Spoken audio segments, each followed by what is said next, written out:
The great chamber of the Galactic Council stretched across 500 meters of polished crystal that reflected the light of 1,000 distant stars through the transparent dome above it.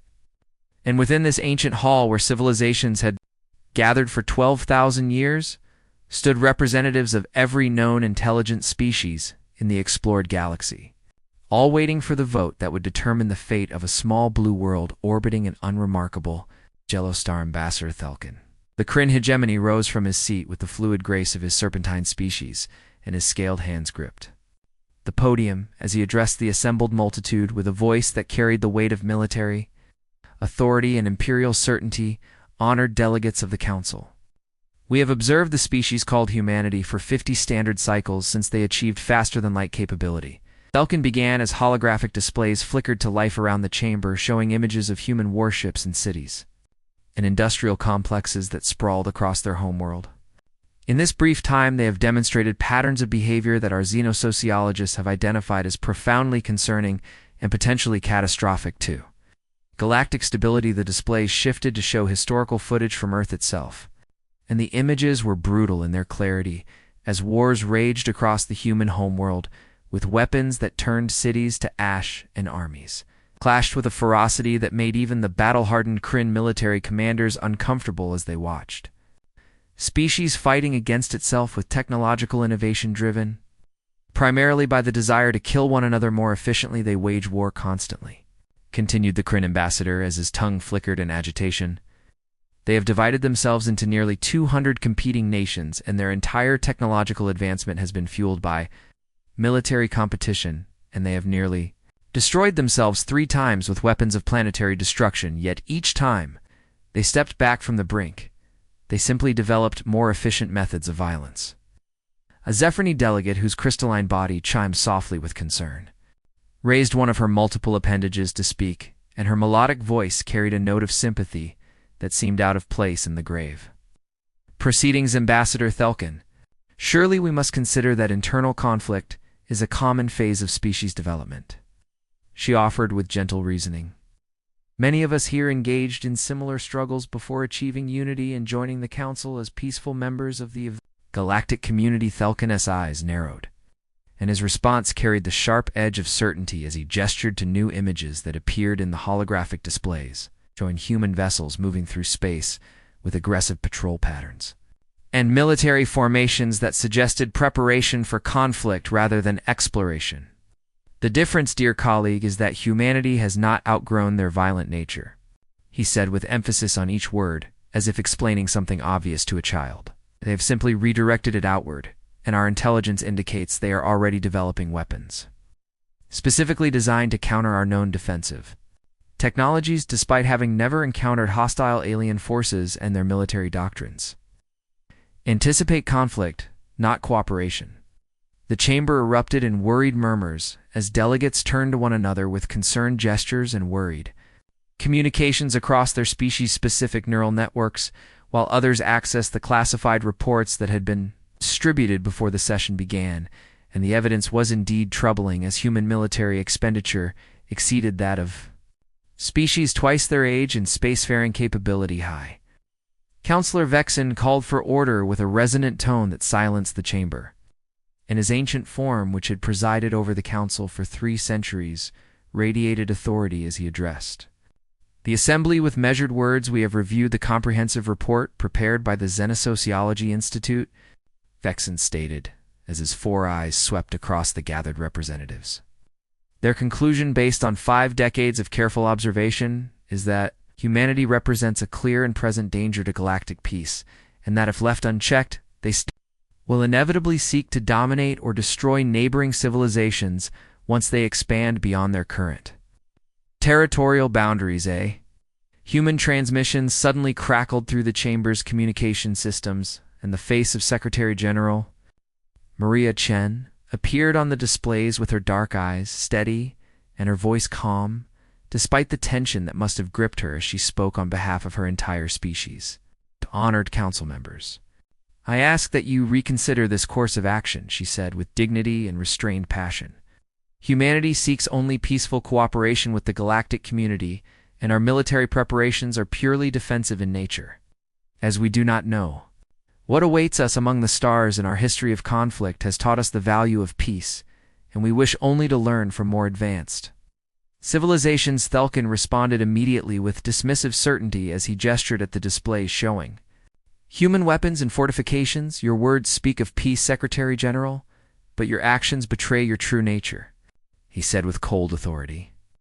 You have militarized your entire species within 2 generations of discovering you are not alone in the universe, and you have refused to disarm, despite our offers of protection under Council authority. Chen's expression hardened slightly, and her next words carried an edge that seemed to prove Thelkin's point even as she attempted to refute it. We will not disarm in the face of unknown threats, she stated firmly. Our history has taught us that those who cannot defend themselves are subject to the mercy of those who can, and we will not place the survival of our species in the hands of strangers, regardless of their assurances. The transmission ended, and silence fell over the chamber as the weight of her words settled upon the assembly, and delegates exchanged knowing glances that seemed to confirm their worst fears.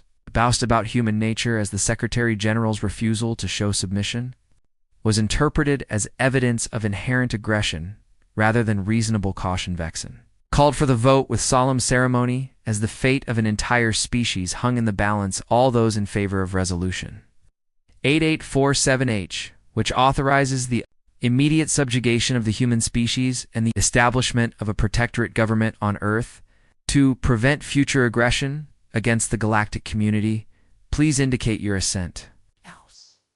The voting displays illuminated across the chamber as 847 species registered their decisions, and the tally appeared in the holographic display above the assembly in numbers that glowed with finality. 147 votes in favor and 0 votes against, as every single species in the known galaxy had agreed that humanity must be enslaved for the safety of all civilizations. He allowed himself a moment of satisfaction as he prepared the orders for the Kryn fleet to depart for Earth with sufficient force to overwhelm human defenses before they could mount effective resistance, and the military strategists had calculated that shock and awe would break human morale quickly, and that occupation could be established within 6 standard months. None of them knew as the council chamber emptied and delegates returned to their homeworlds, with the certainty that they had prevented a future catastrophe, was that every transmission to and from Earth had been carefully monitored by human intelligence services, and that Secretary General Chen had known the outcome of the vote before she made her plea, and that even now every human colony and outpost and vessel was receiving the same message that would unite humanity as never before. The message was simple and direct, and it spread across human space like wildfire, igniting something primal in the collective consciousness of a species that had always fought hardest when backed into a corner. They voted to enslave us all. The message read, "We vote to show them why that was a mistake." Admiral Jackson Torres stood on the bridge of the UHNS Defiance as it orbited Mars and watched as the defense grid powered up across the entire solar system, and weapons platforms that had been disguised as civilian infrastructure revealed their true purpose in millions of human volunteers reported to recruitment centers on every human world, ready to fight against impossible odds. Let them come, Torres said quietly to his crew as Earth's fleet assembled in formations that would have shocked the Council with their sophistication and tactical innovation. They're about to learn what humans do when someone tries to take our freedom. The Kryn Armada emerged from hyperspace at the edge of Earth's solar system in a display of overwhelming force that had broken the spirit of a dozen civilizations before humanity, and 300 warships arranged in perfect formation began their approach toward the small blue world that their intelligence reports indicated possessed only rudimentary defensive capabilities and a fragmented military command structure that would collapse under coordinated pressure. Fleet Commander Zalthor stood aboard the flagship Eternal Dominion and watched the tactical displays with confident satisfaction as his vessels moved into attack formation, and the plan was flawless according to military doctrine refined over 3,000 years of Kryn conquest, as they would destroy the orbital installations first and then systematically eliminate ground-based resistance until the humans accepted their new status as a protectorate species under Council authority. All vessels report ready. Status. His tactical officer announced with crisp efficiency. Target locks confirmed on all detected human installations and weapons charged to full capacity. Zalthar activated the communication channel that would broadcast humanity's final chance to surrender peacefully, and his voice carried the absolute certainty of inevitable victory as he addressed the planet. Below, people of Earth. This is Fleet Commander Zalthar of the Kryn Hegemony, acting under the authority of the Galactic Council. He began with practiced formality. We're hereby ordered to deactivate all military systems and prepare to receive occupation forces. And resistance will result in the complete destruction of your defensive capabilities and significant civilian casualties. The response came not from Earth's government, but from Admiral Torres, aboard the Defiance, and his scarred face filled the display screens across every Kryn vessel with an expression that was neither fearful nor defiant, but something far more unsettling as it suggested amusement. Commander Zalthar. This is Admiral Jackson Torres of the United Human Naval Service. Torres said with calm professionalism that seemed inappropriate given the circumstances. Your demand for surrender is noted and rejected, and I have a counter-proposal for you, Zalthar. Scales rippled with irritation at the human's audacity as he responded with harsh authority. You are in no position to make proposals, human. He snapped. We have 300 warships against your 40 detected vessels, and our technology is centuries more advanced than yours, and your resistance is futile. Torres smiled, and it was not a pleasant expression as he leaned forward in his command chair with the casual confidence of someone holding better cards than his. Opponent realized, actually, we have 160 vessels in this system. Torres corrected. You detected 40 because we wanted you to detect 40 and as. For technology, well, you're about to get a demonstration of human innovation, the tactical displays aboard the Kryn. Flagships suddenly erupted with new contacts. As human ships that had been hiding behind asteroids and moons and even within the debris fields of their own destroyed satellites powered up their systems, simultaneously in what the Kryn had assumed were civilian mining facilities revealed themselves as heavily armed weapons platforms, and the nice, neat formation that Zalthar had arranged his fleet in suddenly. This became a tactical nightmare as human vessels appeared at multiple attack vectors with firing solutions already calculated. The first salvo of human weapons caught the Kryn completely off guard, as missiles that appeared primitive by Council standards suddenly split into multiple warheads. Mid-flight, and each warhead contained not explosives but compressed matter that detonated. With the force of small fusion bombs, and 6 Kryn destroyers vanished in brilliant flashes as their shields proved inadequate against weapons that shouldn't have existed according to the intelligence report's evasive maneuvers. Zalthar shouted as his bridge crew scrambled to respond to an attack pattern they had never encountered. Return fire and target those weapons platforms first. But the human platforms weren't stationary targets, as the Kryn had assumed, and instead, they were mobile units that had been anchored temporarily, and now they released their moorings and scattered with maneuvering thrusters that made them surprisingly agile for their size, and human fighters swarmed from hidden launch bays on the larger vessels, and the pilots flew with reckless aggression that defied standard tactical doctrine as they deliberately rammed Kryn fighters when ammunition ran. Loath a battle became chaos within minutes, and everything the Kryn knew about warfare seemed to fail against human unpredictability, as their formation-based tactics were useless against enemies who refused to maintain formations, and their superior range weapons were neutralized by human vessels that closed to point-blank distance, and their advanced targeting systems struggled to track ships that flew in patterns no rational pilot would attempt because the GI forces should have killed the crew. They're not retreating, the tactical officer reported with confusion evident in his voice.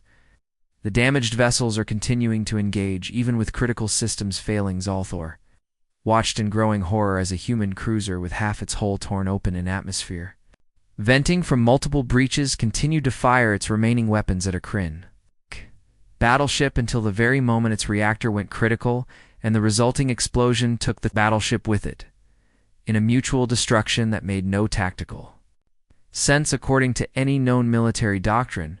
Fall back to defensive formation, Zalthar ordered as he reassessed the situation with growing unease. Regroup at Rally Point Gamma and prepare for coordinated assault.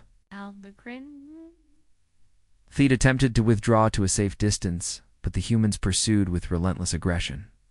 And their smaller vessels darted through the Kryn formation like piranhas, attacking a larger predator as they targeted engines and weapon systems with precision strikes that suggested they had studied Kryn ship designs extensively despite having never fought them before. By the time the Kryn managed to establish a defensive perimeter, they had lost 47 vessels, and another 33 were damaged badly enough to require immediate withdrawal from combat, and the human fleet had lost 22 ships, but the survivors showed no sign of breaking off their attack, despite being numerically inferior.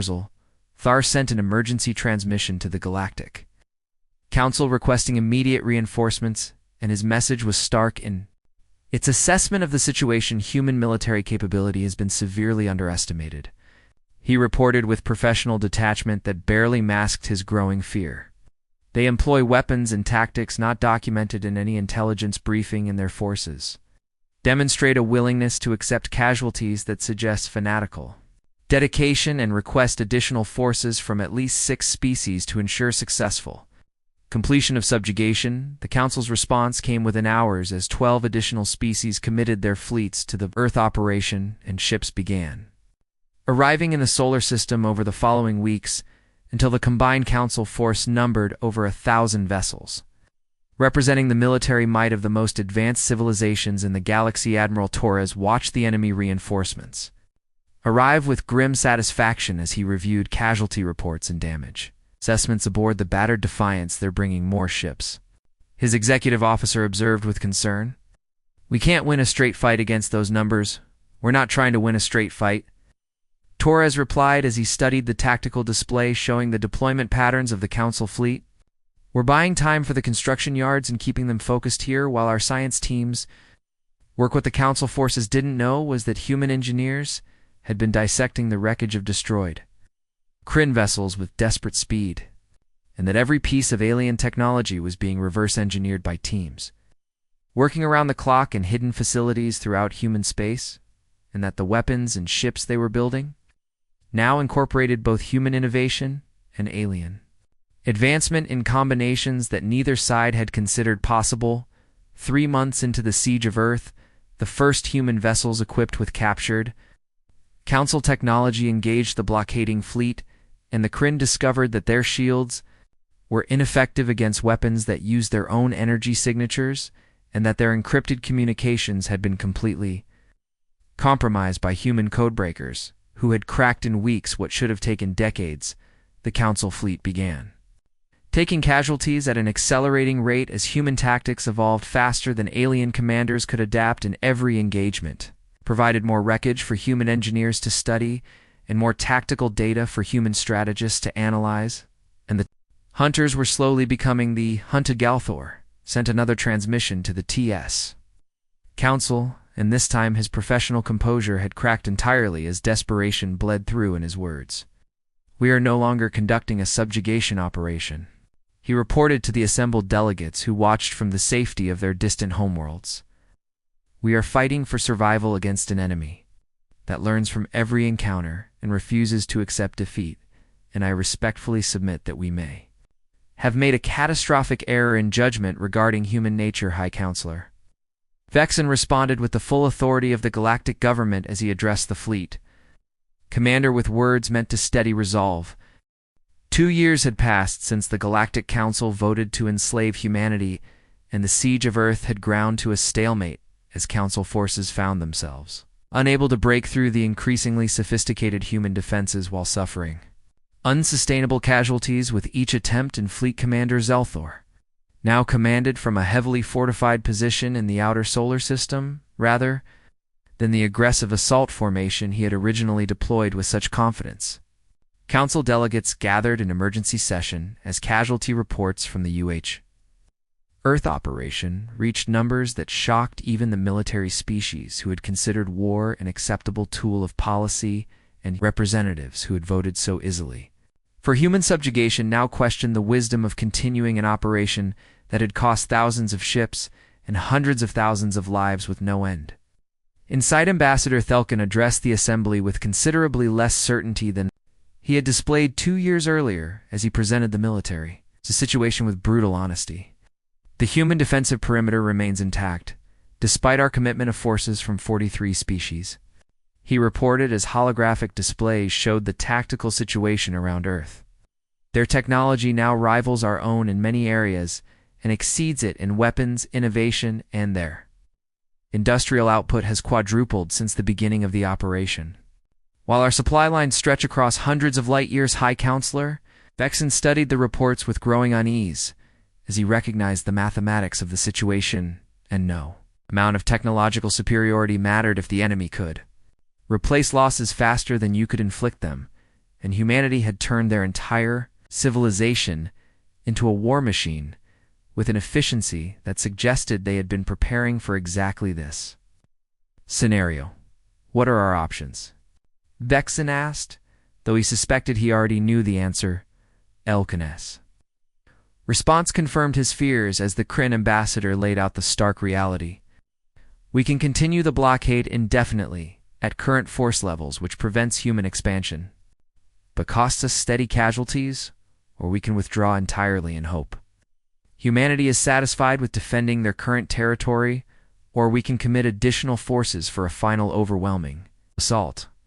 But our military analysts estimate that would require at least 5,000 vessels. And even then, success is not guaranteed. The chamber erupted in debate as species who had sent ships to the UHE Earth operation demanded explanations for how such a primitive civilization could withstand the combined might of the galactic community, while others argued for immediate withdrawal before losses became completely unacceptable, and still others called for total war to eliminate the human threat permanently. The debate was cut short by an emergency alert that flashed across every display in the council chamber as automated defense systems on 847 different worlds spanning the entire galaxy simultaneously detected the same thing: human warships emerging from hyperspace. In their home systems, the tactical displays updated in real time as reports flooded in from every sea. Council species and the scope of the human operation came clear with terrifying precision and at exactly the same moment in Galactic Standard Time. Human fleets had appeared in the home system of every single species that had voted for Earth's enslavement, and the ships were not attacking, but instead had taken up positions that demonstrated they could attack and that nothing could stop them. Admiral Torres appeared on every screen in the council chamber, and his transmission broadcast simultaneously to the governments of every council species as he addressed the galaxy with calm authority. Leaders of the Galactic Council. This is Admiral Jackson Torres, representing the unified government of humanity. Began with professional courtesy that was somehow more threatening than any show of anger. 2 years ago, you voted unanimously to enslave my species, and you sent your fleets to enforce that decision. And over the past 2 years, we have demonstrated that we cannot be easily conquered. The displays behind Torres showed tactical maps of every council homeworld and the human ships positioned around them. And the message was clear as the numbers indicated that humanity had reverse-engineered not just council weapons technology, but also their faster-than-light drives and their navigation systems and their encrypted communication networks. We now find ourselves in a position to do to you what you attempted to do to us. Torres continued as his expression remained neutral. Our ships are positioned to strike every one of your homeworlds simultaneously. And we have cracked your defensive systems and mapped your military installations and identified your critical infrastructure. Panic swept through the council chamber as delegates frantically contacted their homeworlds, and the responses confirmed the nightmares. Human vessels had appeared without warning, despite every early detection system that supposedly made surprise attacks impossible, and the ships were using stealth technology that made them invisible until they chose to reveal themselves. However, Torres said, and that single word cut through the chaos as every delegate focused on what the human admiral would say next. Humanity does not seek conquest or revenge, and we seek only what we have always sought, which is the right to exist free from the threat of subjugation. Vexen found his voice and addressed Torres directly with carefully controlled desperation. What are your terms? The High Counselor asked, though he feared the answer. Torres pulled up a document and displayed it for all to see as he outlined humanity's demands with precise clarity. Every Council species will immediately withdraw all military forces from human space," he stated. "You will provide full technical specifications for all weapons and defensive systems deployed against us as reparations for the damages you have caused, and you will formally recognize human sovereignty over our current territorial claims, and any species that refuses these terms will be considered hostile and dealt with accordingly." Thelkin's scales flushed with outrage as he responded with wounded pride. "You cannot expect us to simply surrender after you have infiltrated our systems and threatened our homeworlds," he protested. "The Council represents 847 civilizations with a combined population of trillions, and you are one species with a few billion, and you cannot enforce these terms." Torres smiled, and it was a predator's expression. As he gestured to something off-screen, "Counselor, I can demonstrate our enforcement capability if you prefer," he said quietly. "We have selected 12 species who have been particularly aggressive in the Earth operation, and if you would like, we can show you what total war looks like.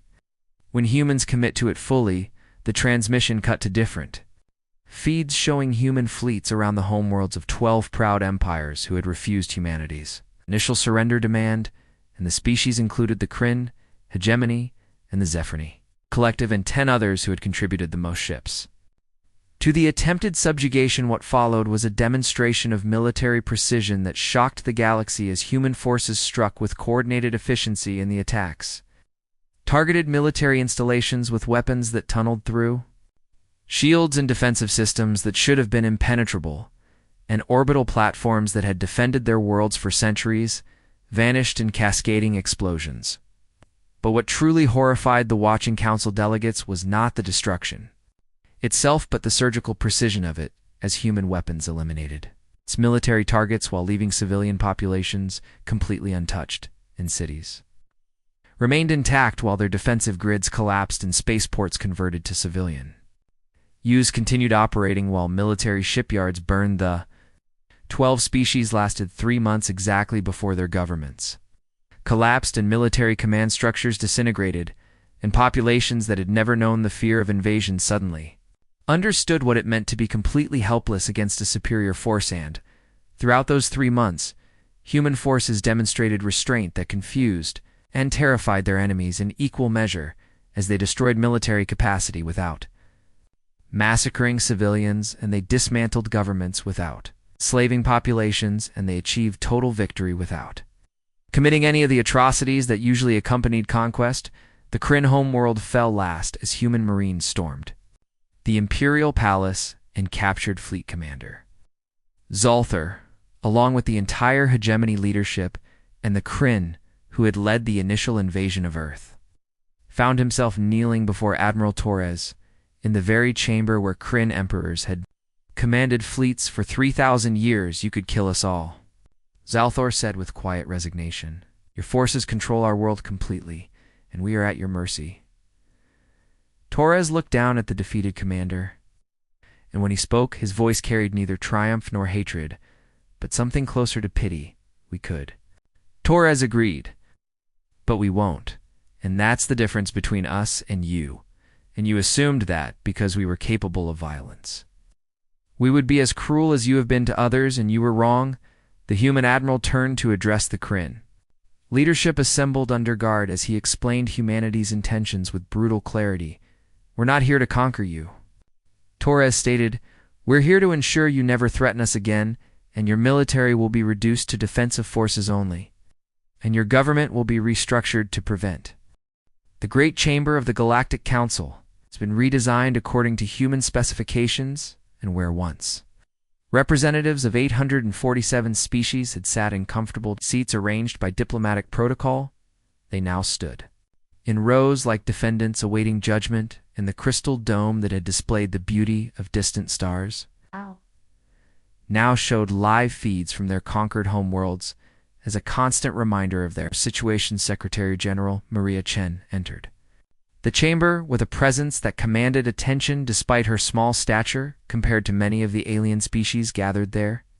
And behind her walked a team of human lawyers carrying datapads loaded with evidence compiled over 2 years of meticulous investigation and documentation that transformed Council chamber now served as humanity's courthouse and the species that had voted so icily to enslave.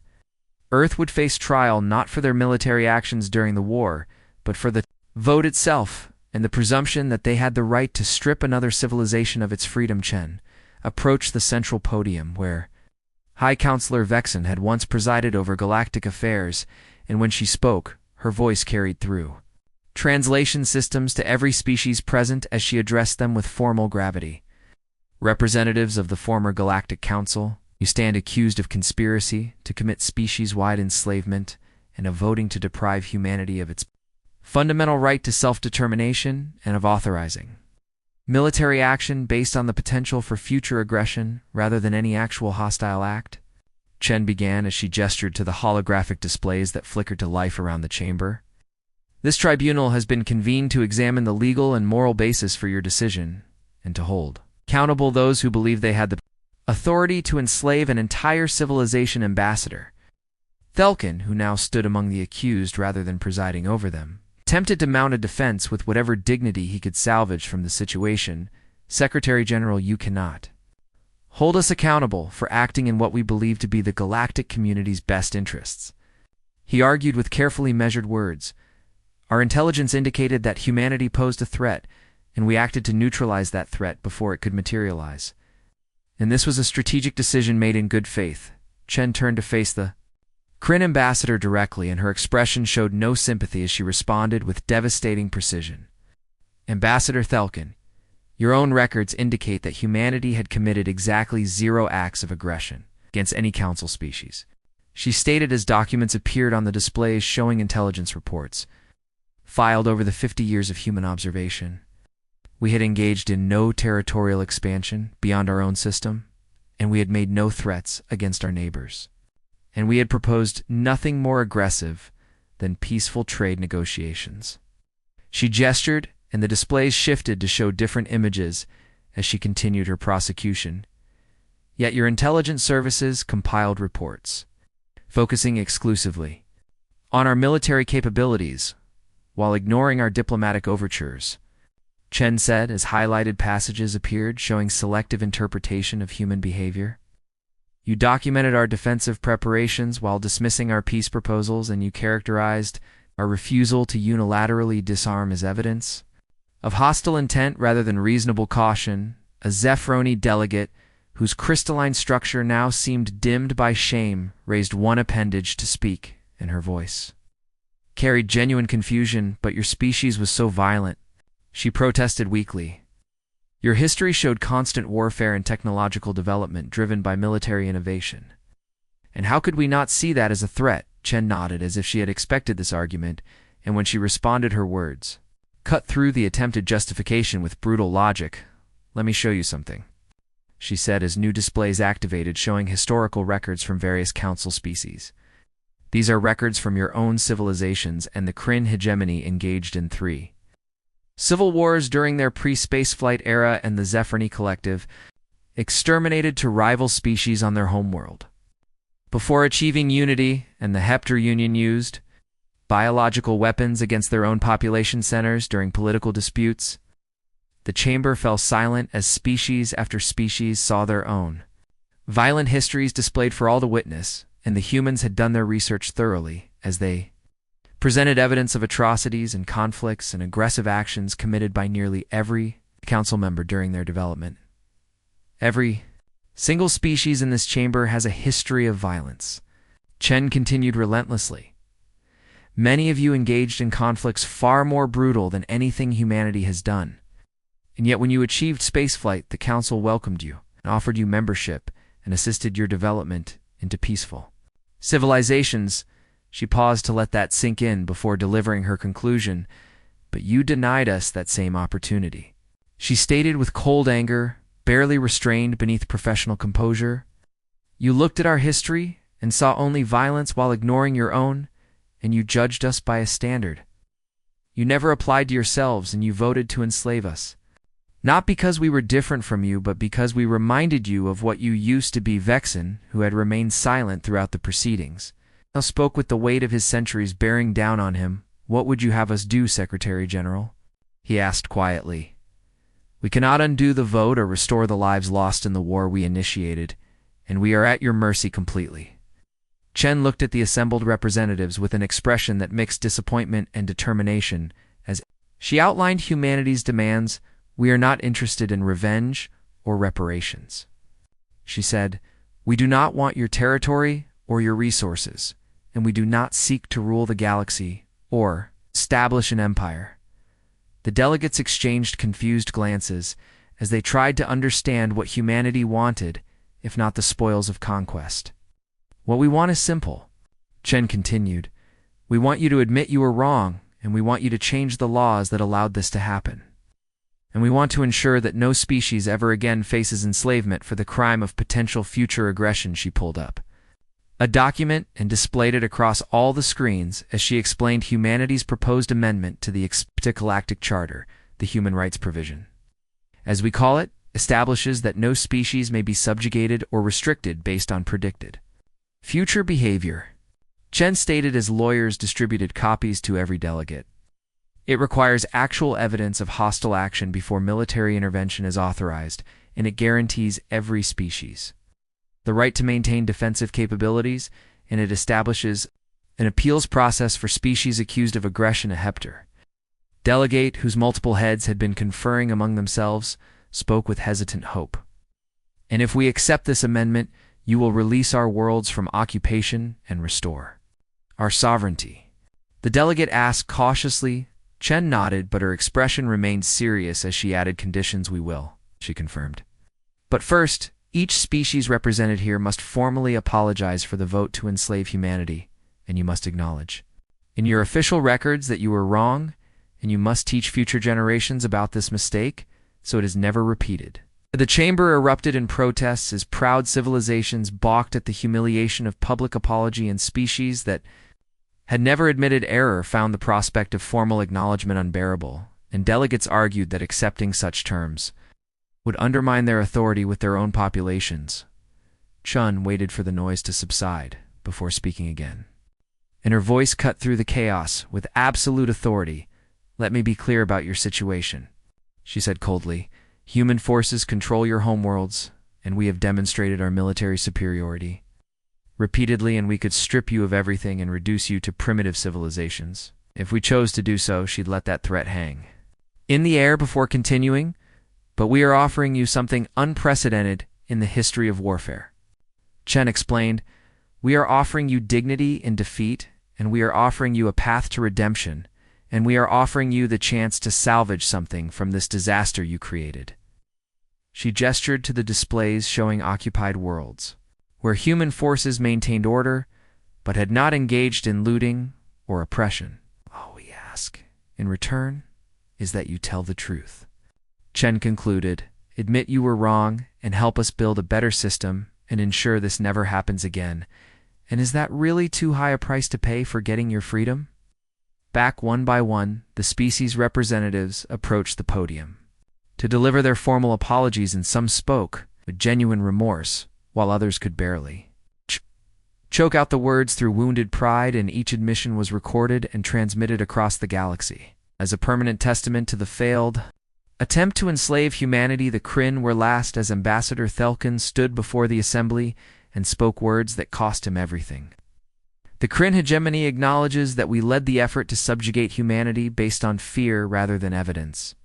He said with visible difficulty, we were wrong, and our actions resulted in unnecessary death and suffering. And we formally apologize to the human species and commit to supporting reforms that will prevent such injustice in the future. 5 years had passed since humanity emerged victorious from the war that the galaxy had expected them to lose, and the occupied worlds had been gradually returned to their original governments under the watchful oversight of human observers who ensured that the promised reforms were being implemented rather than simply promised and forgotten. The great chamber of the Galactic Council had been returned to its original configuration, though the crystal dome now displayed both distant stars and the ever-present reminder of human warships that patrolled the major space lanes as enforcers of the new galactic order that humanity had imposed through force of arms and strength of conviction. Secretary General Chen stood before the assembled delegates once again, but this time the atmosphere was different as species that had been defeated enemies, now participated as cautious partners in building. Something unprecedented, and the tension that had defined previous meetings had been replaced by wary cooperation mixed with residual fear. Honored delegates, Chen began with formal courtesy that acknowledged their restored status. We gather today to establish the framework for the Human Protectorate, which will serve as the enforcement mechanism for the human rights provision added to the Galactic Charter. The assembled representatives listened with varying degrees of comfort, as the species that had tried to enslave humanity now found themselves dependent on human military power for protection against the very kind of aggression they had once perpetrated. Chen activated holographic displays showing the organizational structure of the new system. Any species threatened with preemptive military action or subjugation based on potential future behavior may petition the Human Protectorate for assistance, she explained as the flowcharts illustrated the request and response procedures. Human forces will investigate the claim, and if validated, will deploy to defend the threatened species until the situation is resolved through diplomatic means. Ambassador Thelkin, whose status had been partially restored after the Kryn government had implemented the required reforms, raised his hand to speak, and his voice carried genuine concern rather than the arrogance that had once characterized his pronouncements. Secretary General, this system places enormous power in human hands. He observed carefully, what prevents humanity from using the Protectorate as a tool of conquest or from becoming the very tyrants you fought against? Chen smiled slightly as she acknowledged the legitimate question. An excellent point, Ambassador, she responded, which is why the Protectorate operates under strict limitations, and human forces may only deploy in response to verified requests, and we cannot initiate action based on our own assessment of threats, and we cannot occupy protected worlds longer than necessary to resolve the immediate danger in all. Protectorate actions are subject to review by a council composed of species from across the galaxy. She pulled up additional documentation showing the checks and balances built into the system. Furthermore, Chen continued, humanity has committed to reducing our military forces to pre-war levels once the Protectorate is fully operational, and we will maintain only what is necessary to respond to legitimate requests, rather than the massive fleet we built during the war. A young Zephrony diplomat whose predecessor had voted for Earth's enslavement spoke with cautious optimism. This system could actually work, she said with growing enthusiasm. Species who face aggression would have recourse beyond hoping the Council notices and takes action, in smaller civilizations would no longer be helpless against larger neighbors. Chen nodded in agreement as she expanded on the vision. That is precisely the goal, she confirmed. The old council system failed because it allowed majority rule to override individual species' rights. In 847, civilizations voted to enslave one because they feared potential future aggression, and the human rights provision prevents that by requiring actual evidence of hostile action before intervention is authorized. The delegates began discussing the implications among themselves as they recognized both the benefits and the uncomfortable reality that their security now depended on the goodwill of the species they had tried to enslave. High Counselor Vexen, who had retained his position despite his role in the original vote, spoke with the gravity of someone who had learned created this situation ourselves. He stated to the assembly, we voted for enslavement based on fear and assumption, and we learned the hard way that humanity was not the threat we imagined, and now we must trust them to protect the very rights we tried to deny them. The irony was not lost on anyone present, as the galaxy's former masters found themselves dependent on the former target of their aggression. Over the following months, the Human Protectorate received its first requests for assistance, as smaller species, who had always lived in fear of their larger neighbors, tentatively reached out to see if humanity's promises were genuine. The first test came when the Draxan Confederacy, a minor species of insectoid traders, sent a distress call reporting that the Volcar Empire was massing forces on their border and demanding territorial concessions under threat of invasion. The response ships arrived within 2 days, and Admiral Torres personally commanded the small fleet that positioned itself between the Draxan homeworld and the approaching Volcar armada. The Volcar commander who had expected easy conquest of the militarily weak. Draxon found himself facing human warships instead, and the transmission from Admiral Torres was brief and clear. "This is Admiral Torres of the Human Protectorate," he stated with professional calm.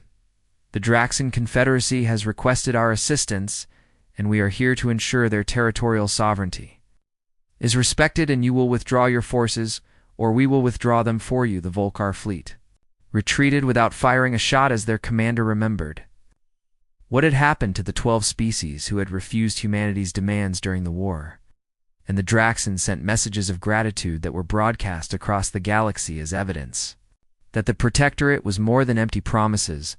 News of the incident spread rapidly through diplomatic channels, and within weeks, the Protectorate received dozens of additional requests from species reporting various forms of coercion or threatened aggression that they had previously endured silently. But humanity's response was not always military deployment, as the Protectorate also established diplomatic mediation services that helped resolve disputes before they escalated to violence, and human negotiators proved surprisingly effective at finding compromises that satisfied both parties.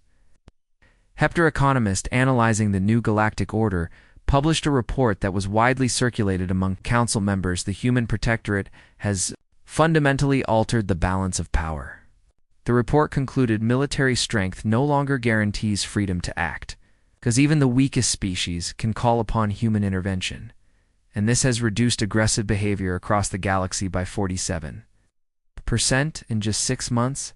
The report also noted something that many found uncomfortable to acknowledge: humanity has become the galaxy's conscience. It stated, "It's not through moral superiority, but through demonstrated willingness to enforce the principles they fought for, and they do not seek to rule, but they will not allow others to rule through force." In a quiet moment during a council recess, Admiral Torres found himself in conversation with Fleet Commander Zalthar, who had been released from custody after serving 3 years of detention for his role in the invasion of Earth. "I still do not understand you humans," Zalthar admitted with genuine confusion. "You defeated us completely and could have done anything you wished, and you could have enslaved us in turn or destroyed us entirely, and instead you gave us back our freedom, and now you protect species who cannot protect themselves." Torres considered the question as he looked out at the stars visible through the council chamber's dome. "We remember what it felt like to face enslavement," he said quietly. "We remember the fear and the anger and the determination to resist no matter the cost. And we decided that no other species should have to experience that." He turned to face the Kryn commander directly. "How you assumed our capacity for violence meant we were monsters," Torres continued. "But violence is just a tool, and what matters is why you use it. And we fight not because we love war, but because we refuse to let others be victimized by those who do." Zalthar was silent for a long moment before speaking again. "I think I am beginning to understand," he said slowly. "Your violence in defense of others is what makes you dangerous to aggressors, but safe to allies, and you proved during the war that you could destroy us, but you also proved after the war that you would not." Torres nodded as he acknowledged the insight that is the paradox of humanity.